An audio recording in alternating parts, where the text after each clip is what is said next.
Parlez sport sur France Bleu. Le Zoom. Et jusqu'à 19h sur France Bleu, à partir de 18h30, vous n'oubliez pas, parlez foot avec nos invités, nos débatteurs, on parle du FC Metz, on parle des Benjamins Messins qui ont remporté hier la Coupe du Monde des moins de 13 ans, c'était à Paris, au Parc des Princes. Vous nous envoyez vos messages sur bleu-lorraine-nord.com, vous nous appelez également au 03 87 52 13 13 si vous avez des questions, des remarques, et notamment à notre deuxième invité pour ce Zoom. Alors là, c'est une aventure assez particulière, un tour du monde à vélo que vous avez engagé il y a un peu plus de 2 mois maintenant. Alors c'est vrai que ça part un petit peu dans une autre direction pour vous, Guillaume Quedel, bonsoir. Bonsoir. Alors vos amis Gary et Valentin sont toujours sur le vélo, vous êtes 3 Messins, vous-même vous êtes architecte, vous avez laissé de côté votre profession pour vous engager dans un tour du monde à vélo qui devait durer normalement pour vous 3 ans, qui continue pour vous 2 collègues.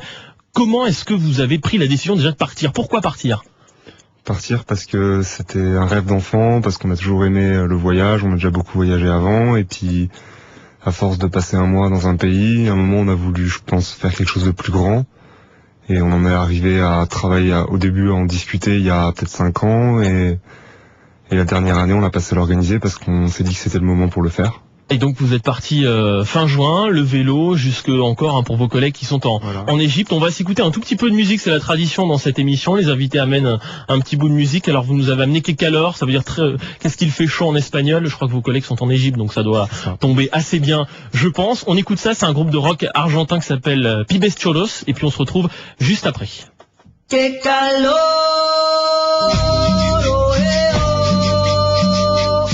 Qué calor que tengo, sol que levante las manos como yo. El que quiere un vino en cartón, el que quiere un vino en cartón.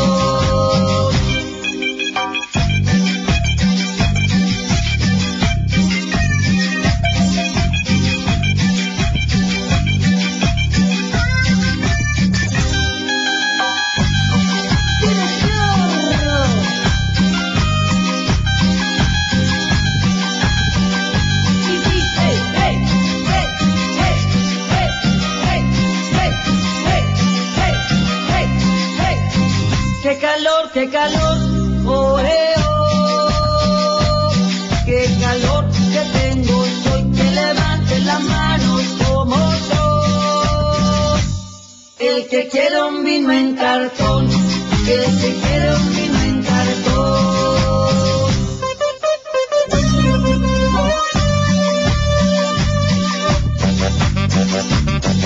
Y las manos arriba haciendo palmas. Y dice, hey, hey, hey, hey, hey, hey, hey, hey. Que levante la mano que quiera tomar, que la caja de vino va a empezar a pasar. Que levante la mano que quiera tomar, que la caja de vino va a empezar a pasar. Que levante la mano el que quiera tomar, que la caja de vino va a empezar a pasar. Que levante la mano el que quiera tomar, que la caja de vino va a empezar a pasar. Que la caja de vino va a empezar a pasar.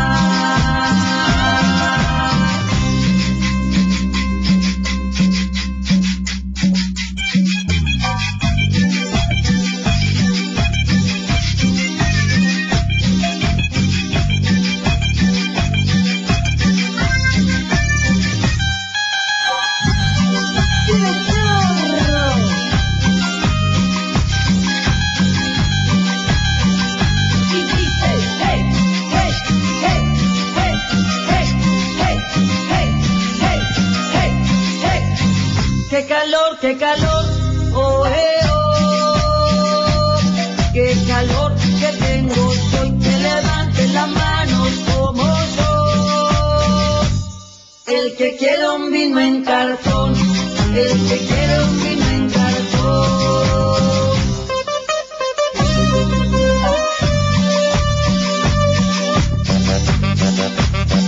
Y las manos arriba haciendo palmas, palmas. Y dice, hey, hey, hey, hey, hey, hey, hey, hey. Que levante la mano que quiera tomar, que la caja de vino va a empezar a pasar. Que levante la mano que quiera tomar, que la caja de vino va a empezar a pasar. Que levante la mano el que va a empezar a pasar. Que levante la mano el que quiera tomar, que la caja de vino va a empezar a pasar, que la caja de vino va a empezar a pasar. Et alors, Pibes Choros, c'est du rock argentin sur France Bleu. Dans Parler Sport, nous sommes en chambre jusqu'à 19h avec notre invité Guillaume Quedel. Guillaume, donc vous étiez parti pour ce tour du monde à vélo. La musique, c'est important quand on voyage comme ça, qu'on passe combien 8 à 10 heures par jour sur la selle? Ben, pas tant que ça en fait, parce qu'on avait tous ramené de la musique et en fait on l'a jamais écouté, on l'a jamais utilisé, à part celle-là qu'on chantait tout le temps, parce qu'il faisait chaud tout le temps, donc c'était un peu notre hymne dans le voyage. Des premières semaines. Donc la France jusqu'à la Grèce, vous avez traversé l'Europe. Vos impressions, les images là qui vous restent en revenant, je crois que vous êtes rentré samedi.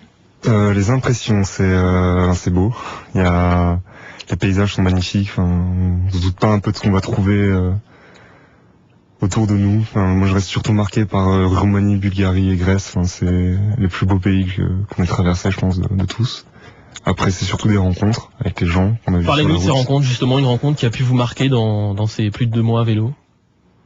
Je sais pas, il y en a eu vraiment beaucoup et enfin on s'est rendu compte qu'il y a vraiment des gens bien encore alors qu'on essaie de nous faire croire que c'est pas vrai. Mais vous partiez avec l'idée on avait peur d'une humanité un peu dégradée. On n'avait pas cette image-là, mais on pensait qu'on allait galérer, et ça n'a pas du tout été le cas. Enfin, à partir du moment où on arrivait à parler avec les gens, à communiquer avec des gestes ou n'importe quoi, dès qu'on arrivait à parler avec les gens, c'était les bras ouverts. Enfin, on a vraiment rencontré des gens particulièrement intelligents et bons.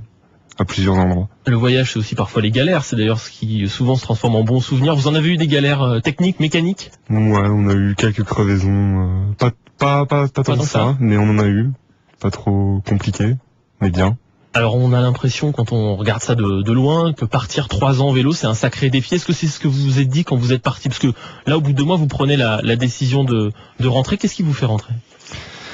Ce qui me fait rentrer, c'est que j'avais plus d'énergie pour avancer au niveau physique, ça allait complètement, même plus que ce que je pensais. C'est juste que je suis arrivé à un moment où je me suis rendu compte que j'arrivais plus à me projeter sur les pays suivants. J'avais aucune envie de faire une collection de visas, à me dire en Égypte, est-ce que je vais en Inde? Oui, je vais en Inde, on verra comment c'est plus tard. Je trouve que ça avait aucun sens. Enfin, j'étais arrivé au bout de ce voyage comme il était fait. Et puis pour d'autres raisons, parce que...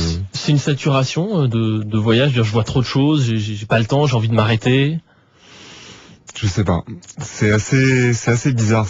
J'avais pas envie de rentrer en France. J'avais vraiment envie d'aller au bout de ce projet, mais je pouvais pas continuer. Donc du coup, la seule solution que j'avais, c'était de rentrer. C'est assez bizarre à exprimer. Mais vous partiez vraiment dans l'idée de faire 3 ans à vélo. Vous n'êtes pas dit, je vais partir, on verra bien. Je partais vraiment dans l'idée on partait vraiment tous les 3 dans l'idée de ces 3 ans. C'était, le plus dur, ça a été ça, en fait, dans le voyage. Le plus dur, à force d'en discuter, on s'est rendu compte que c'est pas de pédaler, d'avancer tous les jours. Le plus dur, ça a été le jour où on est parti sous la Tour Eiffel, où on a donné le premier coup de pédale, à laisser tout le monde derrière nous, parce qu'il y avait des gens qui étaient venus nous voir. Ça, c'était le moment le plus dur. Après, qu'est-ce qui est dur, de quitter les gens, de savoir qu'on les reverra pas avant longtemps, ou alors de se dire devant moi il y a l'inconnu, quoi. C'est 3 ans. Ce qui était dur, c'était de quitter les gens. C'était de laisser les gens. On avait une 50aine d'amis, la famille qui était là à la Tour Eiffel, et c'était au moment, ça faisait 1 heure qu'on laissait traîner ça, et à un moment il a fallu vraiment partir, et ça a été dur. Alors on peut vous suivre sur internet, www.laterrevuedelacelle, DLASE2LE, c'est ça? C'est ça. @gmail. Non, .com. Gmail, c'est l'adresse mail. D'accord. Ouais. Et donc on vous envoie des messages, vous répondez. Il y a aussi une volonté de partage dans ce tour du monde. C'est un peu ce qu'on s'est fixé, c'est-à-dire que notre plus gros sponsor qui est Gitane nous a fait comprendre qu'en fait il nous aidait dans la mesure où on racontait. Et c'était le but que nous s'était fixé déjà, c'était raconter, donc ça on était complètement en adéquation, et à partir de là on a une partie récit de voyage où on raconte à peu près 1 fois par semaine tout ce qui se passe. Vous recevez des mails de gens que vous ne connaissiez pas avant de partir, qui sont tombés par hasard, qui vous envoient des questions? Des gens qu'on plutôt des amis?